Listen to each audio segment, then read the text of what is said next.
Hello साथीहरु, स्वागत छ तपाईलाई हाम्रो युट्युब च्यानलमा। त साथीहरु, आज यो भिडियोमा तपाईहरुलाई म बताउने छु नेपालका 3 भुतिया ठाउँहरु। त्यो भन्दा पहिले म तपाईहरुसँग रिक्वेस्ट गर्न चाहन्छु कि जसको मुटु अलि दरिलो छैन सायद यो भिडियो नहेर्नु होला, किनभने यो कमजोर मुटुवालाहरुको लागि हैन यो भिडियो। त्यो भन्दा पहिले तपाई हाम्रो च्यानलमा नयाँ हुनुहुन्छ भने च्यानललाई सब्स्क्राइब गरिदिनु होला अनि भिडियोलाई लाइक गरिदिनु होला। ल अब यो भिडियोलाई सुरु गरिहालौं। भुतिया लिस्टको नम्बर 1 मा रहेको छ चितवनको देवघाट। त साथीहरु, तपाई यहाँ हेर्न सक्नुहुन्छ चितवनको देवघाटको फोटो।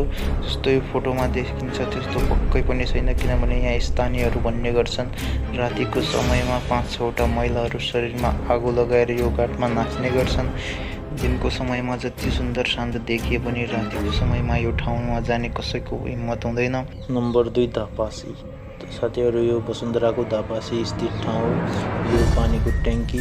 मान्छेहरूले दाबी गरेको छन् कि यो ठाउँमा रातिको समय यो ट्याङ्कीको वरिपरि आत्मा भट्किने गर्छ। स्थानीयहरूका अनुसार यो ठाउँमा एक व्यक्तिको हत्या गरिएको थियो। पहिला त्यसलाई लुटेको थियो, लुटेपछि मारेर त्यसलाई ट्याङ्कीमा फालेर बाहिरबाट ताला लगाइदिएको थियो ट्याङ्कीमा। त्यही मान्छेको आत्मा यो ठाउँमा भट्किने गर्छन् भन्छन् स्थानीयहरू।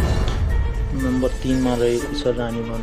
त साथीहरु, यहाँ स्थानीयहरू भन्ने गर्छन् कि यो जंगलबाट मान्छे रोइरहेको आवाज आउँछ। स्थानीयहरू यो पनि भन्छन् कि यहाँ धेरै पहिले एउटा नाबालिगलाई बलात्कार गरेर हत्या गरिएको थियो। स्थानीयहरूले भनेको अनुसार 2-3 दिनपछि मात्र त्यो नाबालिगको शव फेला परेको थियो, त्यो पनि रुखमा झुन्ड्याएको अवस्थामा फेला परेको थियो। त्यही भएर यो जंगलमा कोही पनि मान्छे जान चाहँदैनन्। त साथीहरु, आजको लागि यो भिडियोमा यतिकै। भेटिने छौं नयाँ भिडियोमा।